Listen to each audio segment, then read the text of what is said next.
Au moins 7 morts dans des attaques russes mercredi en Ukraine. Les infrastructures de la région de Kharkiv sont particulièrement visées.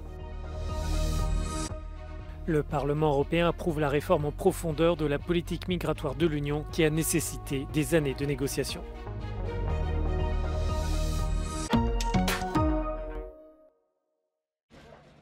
Dans le nord-est de l'Ukraine, 2 femmes et 1 enfant ont été tués mercredi dans le bombardement d'un village près de la frontière russe, d'après les autorités. Dans la région d'Odessa, au sud, une attaque homicide a tué 4 personnes. Dans la nuit de mercredi à jeudi, Kharkiv et ses environs ont été la cible d'au moins une dizaine de frappes russes sur des infrastructures essentielles. La présidente de la Confédération suisse, Viola Amherd, annonce une conférence de haut niveau dans son pays en juin. Elle voudrait que cela soit un premier pas vers une paix durable. De leur côté, les pays baltes et scandinaves veulent accélérer l'intégration de l'Ukraine à l'Union européenne. Despite Russia's action, Ukraine and Moldova continue to take positive steps in their EU accession. It is critical that we maintain this momentum, and I'm therefore very glad and proud to here today in Visby, together with my minister colleagues, launch a unique Nordic-Baltic initiative to support Ukraine's EU accession. Joe Biden veut aussi affirmer le soutien de Washington à Kiev. Le président américain exhorte la Chambre des représentants à voter immédiatement pour débloquer les milliards de dollars d'aide à l'Ukraine. Le chef politique du Hamas a perdu 3 fils dans la bande de Gaza mercredi. Ismaël Haniyeh visitait un hôpital à Doha, au Qatar, quand il a appris la mort de ses enfants. L'armée israélienne a confirmé avoir spécifiquement visé les 3 hommes qui avaient des responsabilités militaires au sein du mouvement islamiste. Pour le moment, les conséquences sur les négociations pour un cessez-le-feu sont inconnues.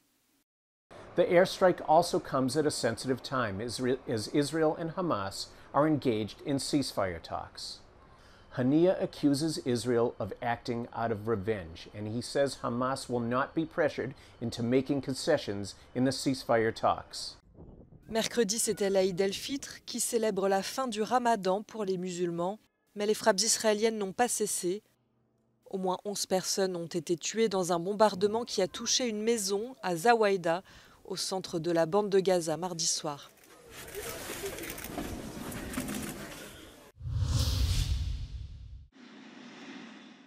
Lufthansa a suspendu ses liaisons avec Téhéran. La direction de la compagnie aérienne allemande évoque la situation actuelle au Moyen-Orient pour justifier sa décision.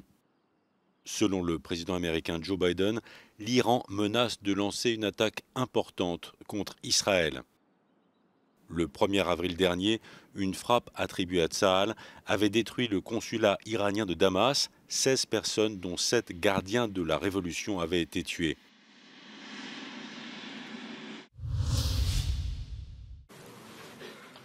Le Parlement européen approuve la profonde réforme de la politique migratoire de l'Union. Le vote s'est déroulé mercredi alors que des opposants au projet se sont fait entendre dans et hors de l'hémicycle. Les 5 textes qui forment le pacte sur la migration et l'asile ont tous été approuvés à une courte majorité, et ce malgré des appels lancés dans l'hémicycle.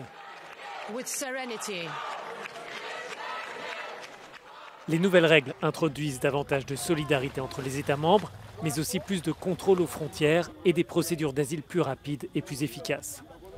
Autant de mesures qui soulèvent des questions sur les droits fondamentaux des migrants. Les différents rapporteurs du Parlement défendent un projet de compromis difficile à arracher.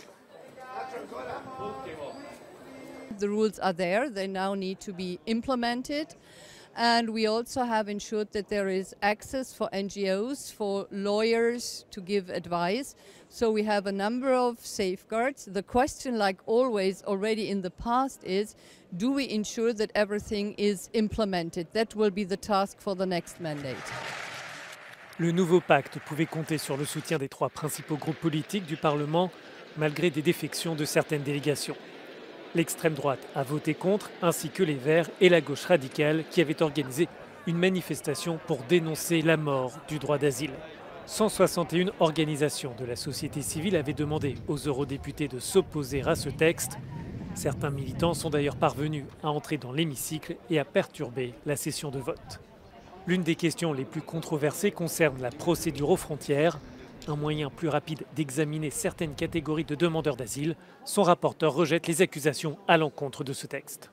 Le Parlement européen s'est assuré de l'intégration de mesures qui permettaient d'assurer le respect de la Convention des droits de l'homme, c'est-à-dire les bonnes conditions d'accueil et, par exemple pour les enfants, le droit à la scolarité, à la bienveillance, à la protection, et également ceux de la Convention de Genève, c'est-à-dire que l'examen soit individuel.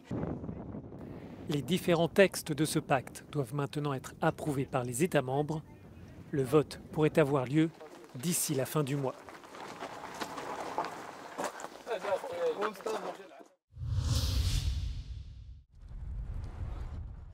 Les oligarques russes Mikhail Fridman, ici en photo, et Peter Haven ont remporté une victoire juridique contre les sanctions de l'Union européenne liées à l'invasion de l'Ukraine.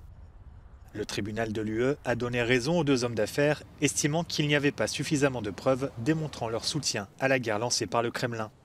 Avant d'être inscrit sur la liste noire de l'UE, Peter Haven était le président du groupe Alpha, la plus grande banque privée russe. Mikhail Fridman était lui membre du conseil d'administration d'Alpha. Cet ancien courtier en pétrole avait fondé le groupe sous l'ère Boris Yeltsin. Ils avaient tous les deux décidé de quitter leurs fonctions en mars 2022, au moment des sanctions. Le tribunal, l'une des chambres de la Cour de justice de l'UE, a estimé que même s'il pouvait y avoir une proximité entre les deux hommes et le président russe Vladimir Poutine, rien n'indiquait qu'ils avaient soutenu des actions ou des politiques portant atteinte à l'Ukraine. Les sanctions imposées entre mars 2022 et mars 2023 ont donc été annulées, bien que celle-ci ait déjà expiré. Reconduites l'année dernière et le mois dernier dans des décisions considérées comme distinctes, elles font l'objet de nouvelles contestations de la part des deux oligarques. Yulia Navalnaya, veuve de l'opposant russe Alexei Navalny, a réagi avec déception à cette décision, déclarant que ni Mikhail Fridman ni Peter Haven ne s'étaient opposés à la guerre. Les institutions européennes peuvent encore faire appel de cette décision.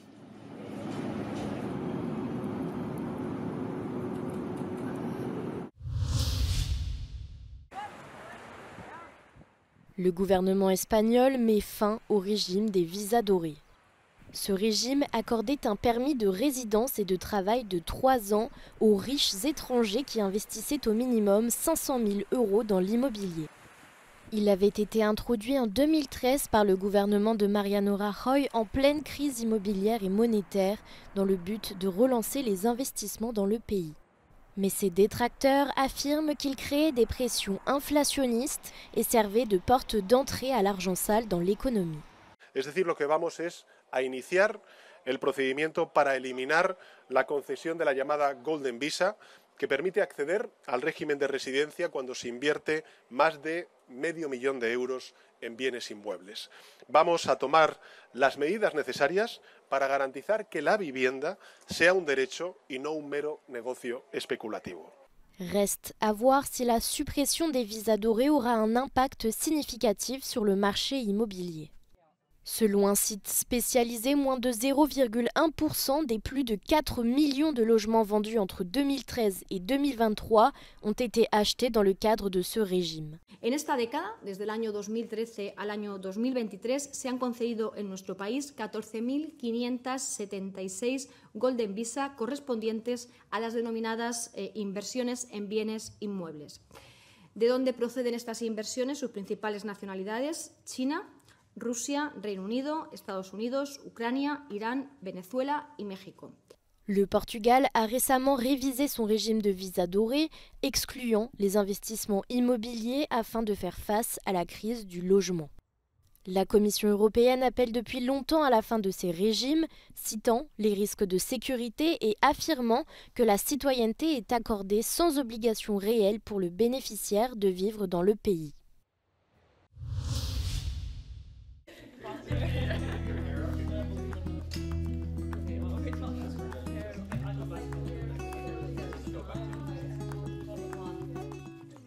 Ils ont entre 16 et 23 ans.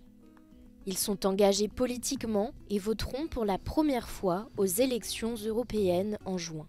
Mais quels sont les sujets qui les intéressent ? Des centaines de jeunes électeurs se sont rendus au Forum international de Gand pour discuter des questions qui leur tiennent le plus à cœur. Climate change, I think it's an imminent threat, and if I think about myself having children in a somewhat near future, I want to be able to put them into a world that is going to thrive and that's going to be healthy. I think we should definitely focus on the Paris Agreement, like the Green Deal. One of the most important issues for me is as well climate change. The most pressing issues are climate change, as well as the inequalities that arise in our society between different people. Des records de chaleur ont été atteints systématiquement au cours des 10 derniers mois dans le monde.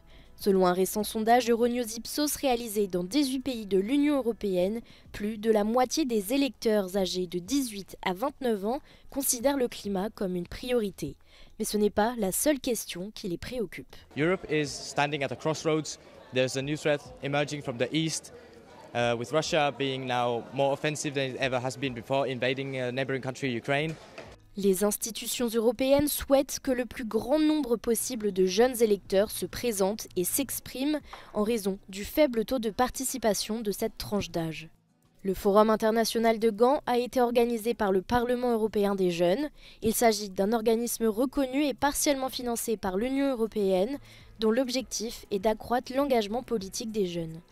For me, it's very important that young people do remain active citizens and they are aware of the issues that affect them. And I think that now more than ever, it's more important for them to participate in political processes. So I feel like the European Youth Parliament is an amazing network for them to really get educated about topics.